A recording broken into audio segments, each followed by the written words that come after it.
Hello, everyone. Welcome back to another edition of StarSound Speaks. This is your host, Irlianna Samsara. This is episode 116. It's funny. I was just about to say this is your author. It's so funny. I'll tell you why in a minute. I was just reading something else, an incredible book I'm going to share with you. I'm going to share a lot of really cool things on this podcast.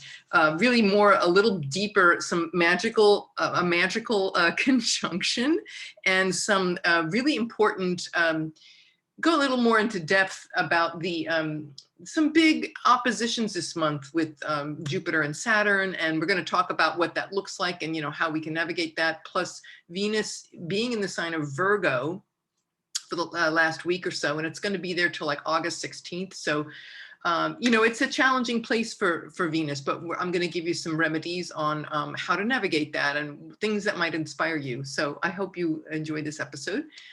It's been a joy putting it together for you. So the first thing I want to say is on Sunday, August 1st, we have this really cool, Mercury is going to be what we call in astrology a cazimi. And what that means is that Mercury is exactly conjunct the sun. Now, there's some differing schools of thought about it. Can be 1 minute before, within a minute, but in the medieval astrologers, they actually whittled it down to within 16 minutes of an exact lineup. So all I can say is thank God for astrological software, because it makes it so much easier to spin my little wheel and find out exactly when that is. Why should we care about this? Well, first, let me give you the time. All right. So this is a Mercury in Leo. All right. Mercury's in the sign of Leo, bold, brash, wild, creative, warm, generous Leo. And it's going to be lined up with the sun. And it's coming into this, it's already, conjunct, but it's going to be in this exact magical moment.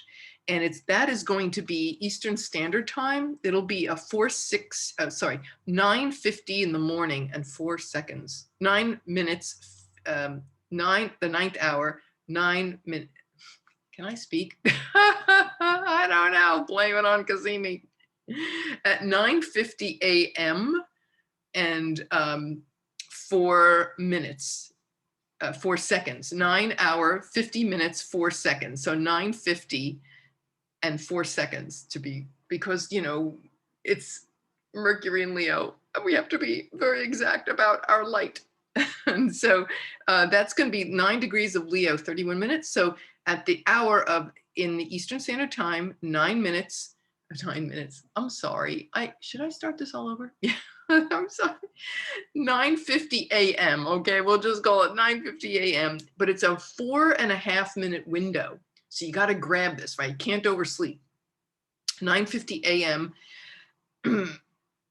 and it lasts till 9:54. From 9:50 to 9:54 and 34 seconds. So 9:50:04 to 9:54:34. So that's exactly 4.5 minutes. And what that does, it's a very magical moment. And it's Mercury, he's the god that goes in between worlds. And when a Mercury, when they, right, androgyny, when they are conjunct the sun, usually a planet that's what's called under the beams, it's a difficult place because you get burned up by the sun. And I've talked about this in previous podcasts, right? There's this burn up, right? When Mercury is in its own sign, which would be either Gemini or Virgo, there's an exemption, you could say. They're in their chariot, all right? Protection.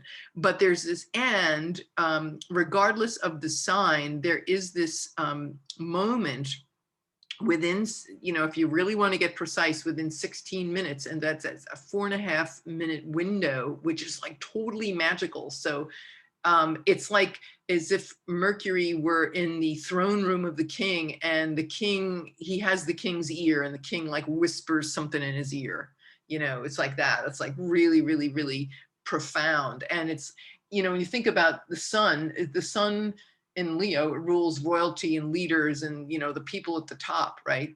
And so imagine you getting the ear of the prime minister or the president or something like that. So this is your big opportunity to do some really cool magic. And I would say warm generosity, from the heart. Ask a question or engage with the universe, engage with your guides from the heart. Mercury and Leo, right? Think, the thinking mind is filtered by the heart with Mercury and Leo. So allow yourself to just go deeply in, and maybe your biggest dream and desire and wish and your most beautiful, outrageous, creative self, get some insight. So that's that very powerful little window there. Okay. It's like getting a privilege, like the king grants you this audience, and you only have a few minutes. Powerful people, you don't have much time with them, right? 4.5 minutes, that's our window. So that's Eastern Standard Time. So just adjust that for your time zone. So if that were in the West Coast of the United States, that would be what, 6:50 a.m. and 4 seconds. Don't forget those seconds. 6:50 a.m. And so on and so forth. So Europe, of course, 4 or 5 hours later, depending on your time zone, and so on. Okay, August 2nd, we're going to have a Sun-Saturn opposition. So anytime we're opposed by Saturn, it's like authority. It can feel depressing. It can feel like putting the brakes on something. So the Sun in Leo wants to shine. Let's just be ourselves uniquely and radiate our life and, be a rock star. And Saturn's like, okay, let's be wise about this. Let's, come on now. We don't want to go crazy. It's like that moderation, or put a boundary around it. And so it requires some compromise when you have an opposition. So it's like, okay, I want to be free. I want to be me. And Saturn's like, okay, well, Saturn in Aquarius is like, okay, that's nice, but we also want to think about other people, or how is this going to, how about, it's like Saturn really is our friend. We think it can be heavy, and you think, oh God, this is such a drag, which it can feel that way, of course. But, and Saturn in opposition to the Sun might dull our vital force a little, with the Sun being our vital energy. It can feel that way, heavy, but what it's really there to do for us is really, and I say this to clients in sessions when they're going through tough Saturn transits, is that take a piece of paper and write on the wall, Saturn is my friend. It's like, and they're like, oh, like they want to kill me, right? It's like, no, really, Saturn is my friend, because it really is. It's just Saturn wants the best for us, and he's all it's saying is, be wise, be patient, and make an effort. And from that effort, you will get results, but they don't come, it just doesn't fall in your lap. You have to effort and work your way through it, and confront your greatest fears. Confront where you feel constricted, where you feel challenged, and use that fear and challenge, or feeling of challenge, to push past that and break through. So I would say with Sun-Saturn opposition, which is, the Sun's already opposing Saturn now, but it's going to be exact, August 2nd, be wise and be patient with your creative process. It's like, I've been thinking about some creative projects. I'm like, okay, now it's really time to just do something about it. And really, I'm thinking about a mentor, having a coach or a mentor to assist me with these projects. So that would be very Saturnian, right? Get that mentor, get that drill sergeant that's going to make sure you deliver and achieve, right? Saturn's all about achievement. So anyway, and I would say, in general, for any of us, it's like a creative reality check. You could say that would be one way of looking at it. With the Sun in Leo is all about creativity and art. And, it might be like us asking ourselves, well, where are we at with our artistic expression, with our authentic us, the me that nobody else can be? You are the only one that can be you. No one else can do it for you. So it's this engagement that the Sun is making with Saturn that's really calling these things forth in us. Okay, August 2nd to the 6th.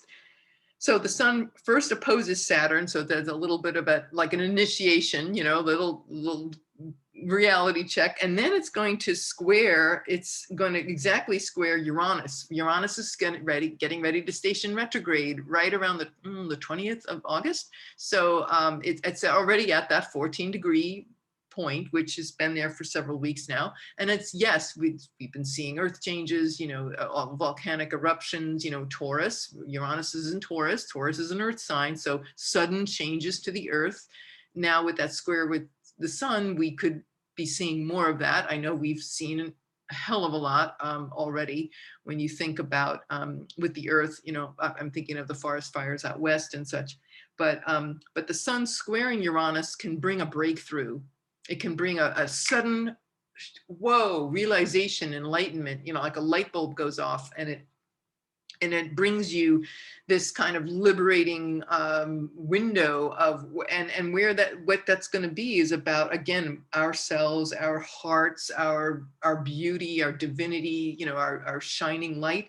And Uranus in Taurus is maybe saying, hey, it's time to get unstuck from old patterns of being, and I'm gonna come along like a crowbar, and we're gonna quickly, Uranus moves fast, is sizzling, let's get this whatever's been where you've been stuck, let's move forward. So you're going to find that happening very strongly, August 2nd to 6th. Then we have our new moon. We have the new moon in Leo. It's 17 degrees, and I'll make a special, of course, and walk you through the signs and all that for the new moon, August 8th. And it's going to be, and when you think about it, that means the new moon, the new beginning with all of our beautiful, gorgeous rock star selves, is going to be squaring Uranus. So really that we get the whole lunation, this whole Leo new moon lunation is going to be about squaring Uranus. So breaking from the past, breaking from stuck old traditional structures and things, and discovering and enlightening insights about our talents and about our self-worth. It would be a very strong message.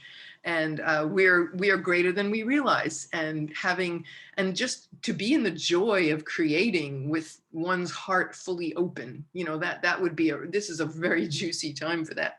So it's going to be a really cool moon cycle, and I look forward to talking with you about that more as when we get closer to that. So, yes, it's going to test us. Like I said a little earlier, that Sun-Saturn opposition, it'll be past that exact intense confront. Hopefully we will have learned our lessons from the few days before and apply them and say, okay, yes, I'm in it for the long haul. I'm in it for the endurance. I'm here to achieve and succeed with my light. You could say that as a cool interpretation for this new moon. Okay, then we have, I want to just take a moment here and just talk about Venus in Virgo. Because like I said earlier, Venus is not in its greatest place. If you natally have Venus in Virgo, you might know what I mean.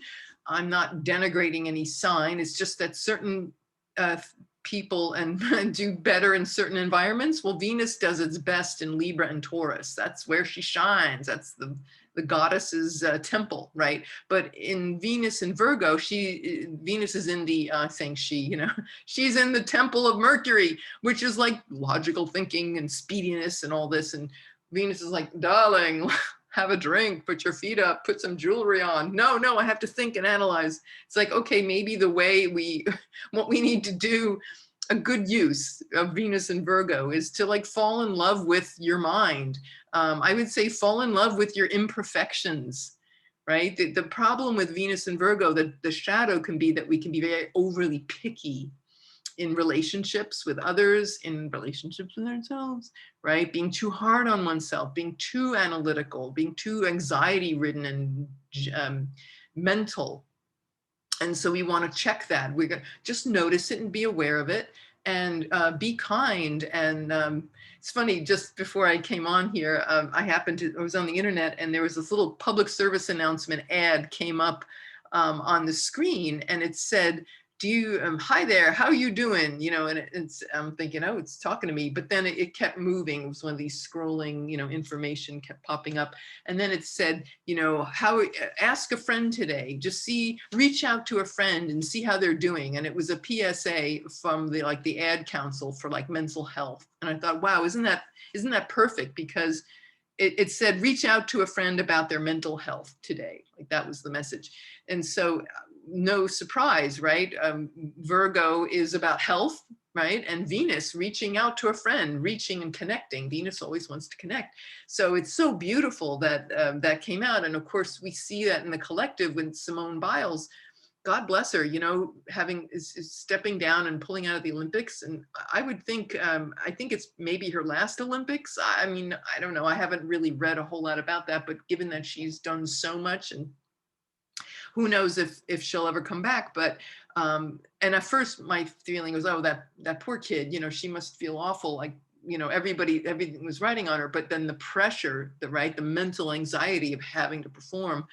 Yeah, you could get it. But in a way, when I meditated on it, I realized, you know, that kid, she won. She won because the whole world, like everybody's pouring their heart out. Oh, you know, it's wonderful that you spoke up, and everybody is speaking up and offering, all these other Olympians and famous people offering their support. And how beautiful is that? You know, so Venus and Virgo, you know, reach out and assist somebody who's going through a hard time, or you don't know, just check in with a friend, check in with a loved one, see how they're doing. But she did win, I think, because she is really saying, you know what, talk about Venus, right? One's values, you know, my value is my health, not winning a medal and, you know, making the Nielsen ratings and the corporate sponsors happy and all that, you know, it's just not that. And so that is definitely a chink in the armor of the matrix of this, you know, when I think about Pluto and Capricorn, taking down toxic structures and her standing up for herself. What a victory, you know, for that, and showing us like, here's a new value. It's not about the money and the corporate sponsors. It's not, you know, whether I disappoint them or not. And everybody, you know, coming to the fore. I mean, yes, there were some critical people, of course, well, Venus and Virgo, there's the shadow. But the good news is that it's showing us a whole nother way to be and relate, is self-care. So to that, I say, you know, when you know, take care, fall in love with your health, fall in love with your mind, fall in love with your imperfections or your perceived imperfections. Another good constructive thing to do with Venus and Virgo would be, you know, if you, let's say you were to have a constructive conversation with a loved one, a relationship, be careful with the criticism, couch it with love and your heart. Mercury in Leo is going to help with that. But I would say just be kind there. And yes, you might want to break down and analyze if there's a problem in the relationship, what's wrong, but don't break everything down like nitpicking, you know, where you separate everything into little bits and pieces. I mean, yes, that might be part of it, but don't leave it on the table like that. I would say take it. And then once you have broken down what went wrong or what is wrong with the relationship or whatever challenge you have, then synthesize it. Right? So the whole thing is to not just break things down, but to break it down and then synthesize, analyze, synthesize, put it back together, but in a new way. But having looked honestly and clearly, but not with any kind of just watch the overcritical, hypercritical mind, and anxiety. Just be really mindful about that. I would say too, I thought about, you know, in Shakespeare, oh, if you love somebody, you know, with Mercury and ruling books and the mind and reading, I think of Virgo, the intellect, you know, you could write a list of what you love about somebody with Venus and Virgo. List it, right? Make a list. Virgo loves lists and details. It's all about the details. And I'm thinking, man, when Shakespeare wrote, what was that? Was it a sonnet? How do I love thee? Let me count the ways. I'm like, oh, maybe Venus was in Virgo when he wrote that. So maybe you could go to your loved ones and say, look, these are the ways in which I love you, you know? And so just have fun with it. I would say too, journaling, you know, because it's mind driven, right? So maybe develop a relationship with your journal or writing and such. I would say too that forests, you know, Virgo is always about harvest and nature and plants and the forests and the woodlands and, you know, earth sign, it's mutable earth. So I'm thinking, wow, mutable earth. If you added water to earth, it becomes mud. So maybe this is a good time for like a mud facial or a mud bath, like going to a spa and enjoying some earth related thing. But bathing, forest bathing is what they now call it. How cool. I call it just taking a walk in the woods, but whatever. Bathing, earthing, you know, just lying, again, earthing, what's that? Lying on the ground. I love to do this. Right before I did my podcast, I just sat, I like to eat my lunch outside, weather permitting, sitting on the ground, literally, you know, butt on the earth. And there is that incredible healing power of just being in nature and cleaning the auric field. So very, very powerful. There's a book I came across, very nice book by Suzanne Simard. And I want to see, let me just pull this up here. It is, she wrote a book called Finding the Mother Tree. And I'm like, wow, this is such a Venus and Virgo opportunity. Discovering the wisdom of the forest. So who she is she is a professor in the Department of Forest and Conservation Scientists and teaches at University of British Columbia. And she is known for this is like, apparently this is her master work that she wrote about, all this research about the underground networks of forests with fungi and roots and how the forests and the trees communicate with each other through how they facilitate interaction in the ecosystem. And she said it's way, way bigger than we realize. And it's just, as a matter of fact, her work influenced, was the source of the inspiration for James Cameron's Avatar. Remember the mother tree, the tree of souls? Oh, I just got chills saying that. Yeah, guess I was supposed to tell you this. So this is a book I'm very interested in reading, and I think it's just, and then we'll be heading, of course, at the end of August, we'll be heading into Virgo season. So it's another great opportunity to read this book and really connect with trees. I've always loved trees, but of course with trees it's so endangered now with all the forest fires burning down in different places, not just the American West, but in Turkey and you know, Australia had some serious wildfires and such with global warming and the you know, the real warning bell going off here. It would certainly make sense to understand these things so we value them more. And so I just, you know, give you that Finding the Mother Tree, Suzanne Simard, S-I-M-A-R-D. You can get it as an audio, a saved paper. You could get it as an ebook if you go on Amazon. And then all these different booksellers have it. It was released a few months ago. But anyway, I just really wanted to share that with you with Venus and Virgo. Okay. Moving on, let's see. Oh, I would say too, you know, clean your house, like develop a really beautiful, loving relationship with cleanliness, with hygiene. I know a friend of mine just sent me an email. He's resting right now, but he's really committed to like cleaning his house on a level that he's maybe never had before. And it's like this new chapter in his life. And he got so busy cleaning that he got really tired, so he has to take it easy. But it's exciting to hear that. Certainly when we're in that clean space, I mean, wow, we can really, we just feel so elevated. Don't have to, you know, preach to the choir, right? We all know how good it feels to be in a clean environment. So Venus and Virgo, you know, your living room, your living quarters, being clean and tidy.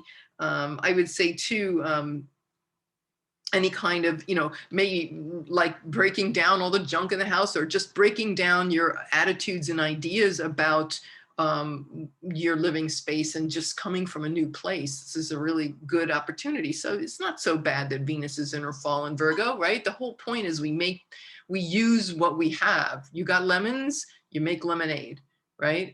You got Venus in Virgo, you clean your house, you read about trees, you connect with the earth, and you create new relationships. All right. So anyway, so moving on to the rest of the month. My little Venus and Virgo commercial is over for the moment. Now we have August 10th, we have a Mercury is going to be in Leo, is going to be opposing Jupiter in Aquarius. So that can, I think about the school system. I know there's a lot of people, you know, universities and some school districts go back to school at the end of August or middle of August. Certainly in my area, they do. And so, of course, regardless, there is that conversation that's ongoing with the pandemic and, children versus doing what's right for everybody. And it's not an easy, there's no clear cut answer here, but it's people at odds with, going back to school versus staying home, and laws and social restriction and social distancing, and how that's all being played out is going to really come to a big, that opposition is what, August 10th. So it's really going to be loud and clear there. So obviously in an opposition, there's got to be some give and take. One thing that happens, like Mercury and Leo, the kids are like, hey man, we're us, we're not going to do that. And then Jupiter is like the law. It's like, oh, but we must observe, and do the right thing for the sake of society and everyone, in Aquarius. So you see that back and forth, that dynamic tension, and it requires compromise. And so we're going to really feel that loudly around August 10th. I would say too, to speak again with Mercury and Leo, speak from your heart and sharing hearts instead of heads. It's always that'll prevail. The solution prevails when we're in that right space. So anyway, let's see, what else do I have for you? August 16th. So Venus will finally leave its fall in exile and fall in Virgo, and it will go into Libra, its domicile. This is its home base. It's like she loves being in Libra, she loves being in Taurus.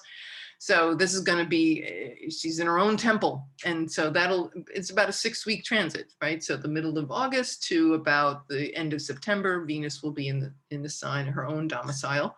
So the challenges that we've experienced will smooth over, a lot of divine grace, a lot of ease, certainly with artistic expression, when you think about that. I think of, I don't know why, but I just remembered that, what was that TV show, Happy Days? You remember when it was Ron Howard, and Fonzie and the mother, remember Ron Howard's mother was Richie Cunningham's mother was Mrs. C, and she was Mrs. C, right? The Fonzie always called her Mrs. C. And she was always so sweet and kind and lovely. And I just thought of that, like Venus and Libra, just always the gracious hostess, never had a mean word for anybody. It was, it was like this Mrs. C energy that's coming with Venus and Libra. So anyway, let's see, moving on. There's going to be a conjunction between Mercury and Mars in Virgo and that'll be around the 18th of August. And, Mercury is in its domicile, Venus is going to move into domicile. Mercury is going to go change, and, they're going to pick up dignity. It's going to be a much stronger place for to express their ability to get things done. And so Mercury is in its domicile and exalted so it's very strong in Virgo, and Mars is conjunct in Virgo. So that's like getting it done, getting our ideas, analyzing and getting organized and getting our ideas and putting them into action and working at it. And I think about the forests, like maybe there'll be a solution about, mind and action meld to save the forests, or to, make some kind of a difference to alleviate some of this. Just the first thing that came to mind. Also, when you think about like service, hospitals, workers, anybody who in the charity or service positions, service-oriented laborers, the craft people, that's all very Virgo. So there could be some really cool combinations of, teamwork, mind action in that regard. Let's see. Then the 19th of August, we have, Uranus is going to station retrograde around the 20th. That's going to be cool. Let me just see for a second where that's going to be, exactly what day that is. Just a second. Yeah, so Uranus will be retrograde for several months until the second week of January. It'll be retrograde in Taurus. So it'll move back, and we'll review our enlightenment, and we'll review where, what needs to shake up and change in terms of our value systems, our monetary systems, of what we feel, our personal finances, our personal self-worth. We get to review, these things over these next several months. And then August 22nd, we're going to have, August 19th, the sun is going to be in an opposition to Jupiter. And that is, again, I could see that as, we could have some, it could be very testy, it could involve a lot of protests, perhaps, about the individual will, when you're thinking about, like, a lot of, now the CDC is saying people should wear masks again. So that, I think, is going to come up very strongly, these differing points of view and upset and conflict and tension between people who want to feel like they need to be themselves, and yet they're dealing with this, government mandates, and how all that's going to play out. That one is the sun in opposition to Jupiter. Jupiter is at 20, will be at 27 degrees of Aquarius. That's conjunct the moon of the United States. The US moon is, I think, either 27 or 29 Aquarius.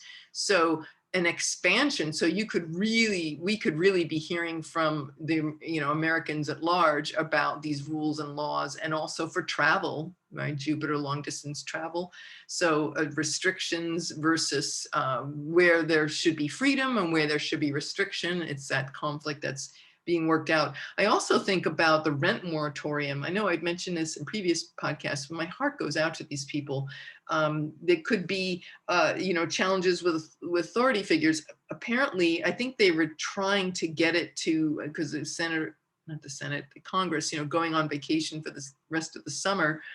I'm not sure if they were able to get that passed, or at least get a reprieve, because it's been kept getting extended for the last year with COVID and all that. But the rent moratorium, if that doesn't happen or gets continued, there'd be millions of people, like, turned out on the street. So that's kind of intense and scary.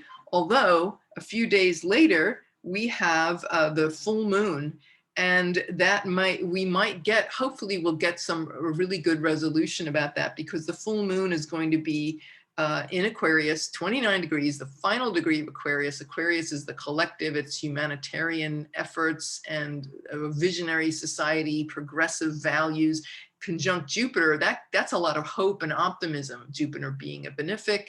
So we could be seeing the efforts coming to fruition around, also, I would say too, again, I'm thinking of, like, the LGBT community or BIPOC, people of color, where we've had laws, especially with, like, LGBT transgender legislation, with that, because Jupiter is still in retrograde. It's like rolling back legislation that might have been, that was passed, that needs to be revisited, because it's just not being fair or humanitarian, and it's not unifying people. So this is where it all comes to the fore by the end of the month. And I would say there could be hope for this, for legislation, and also hope for homes and the moratorium on that. Let's see, the only other thing, hold on. So the last thing I want to say before signing off will be there's also the other opposition, right? Opposition happening. Mercury, this is kind of a cool one. Mercury is going to be in its home sign of Virgo, is going to be opposing Neptune at around 22 degrees of Pisces. That'll be at the end of August 24th. And so that's interesting when you think about Mercury being very data-driven and facts and the rational mind, facing off with Neptune and its sign of Pisces, mystical, magical, dreamy-like, artistic, musical inspiration, but also dreams and visions and intuition. So we might be seeing that would be an interesting engagement. And maybe too, when I think about COVID, Virgo and health and all, and Neptune ruling, and Pisces about infections and infectious maybe things that are hidden. And so Mercury and Neptune, what do we need to know, and what are the facts and how can we blend facts with our intuition? And also, I would say too, like guidance, like our mystical spirit guides and such from other dimensions, and how, like maybe being open to our allowing that interplay and allowing that dialogue. Mercury on the higher levels is telepathy and otherworldly communication. So this is going to open some floodgates, you know, for greater perception and maybe seeing it in a more a bigger context of what, instead of just being so like narrowly focused for, you know, where you can't see the forest from the trees, you know, where, you know, everything is, you know, too limiting, where it may just open up to see a bigger perspective about what this is and our minds and the relationship that we have with our ancestors and our spirit guides in terms of solving problems and opening ourselves to new attitudes, new beliefs, you know, things of that nature. So that's going to be, again, August 24th. We might also see, you know, people wanting the facts versus, you know, what's confusing or deceptive, or there might be some confrontation between, you know, differing viewpoints on news. And I think of, you know, with COVID, like, you know, what we've had all these situations where the virus, you know, the Delta variant is not protecting. They're coming out now, and just yesterday the CDC said, you know, just because you got vaccinated doesn't mean that you're protected from Delta. So that's upsetting, right, to the population, to, you know, all these millions of people having been vaccinated and then finding out, oh wow, you know, what is working, what's not, and maybe there's some disenchantment, feeling that there's some, you know, maybe cover up or some information that has not been shared that is coming to light. So that's just one place where it can play out. But I would say too, in an artistic sense, you know, Mercury's writing and speaking and communicating and listening. And with Neptune and Pisces, this is another great place to get artistically inspired.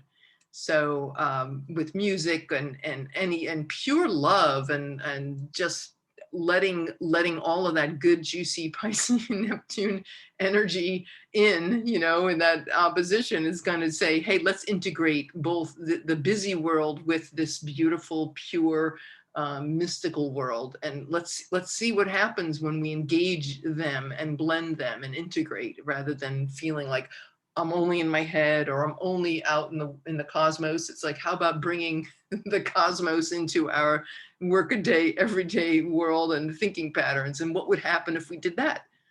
So anyway, so that's all I have for today. And I hope that you, oh, one last thing, the mantra, that the Medicine Buddha mantra with Venus and Virgo, thinking about the forest and the trees and the forest fires and such, and just medicine in general, because let's face it, our world really needs it right now, between the earth and ourselves and our relationship to the earth. So this beautiful Medicine Buddha mantra, you can just Google Medicine Buddha mantra and you'll find wonderful videos, and watch them and listen to the music. Very, very lovely melodies, but it's Om Bikanze Bikanze, Maha Bikanze, Raja Samangate Soha. And that's where I will leave off for today. Medicine Buddha mantra, healing the Mother Earth. May we be healed. May Mother Earth be healed. May we all be blessed and elevated and joyful in our connection with nature and our true selves. So that's all for today. Thank you all for listening. Yeah. Have a great one, and I'll see you next time. This is Irlianna Samsara, StarSound Speaks, StarSoundastrology.com. Thank you all for listening. Namaste.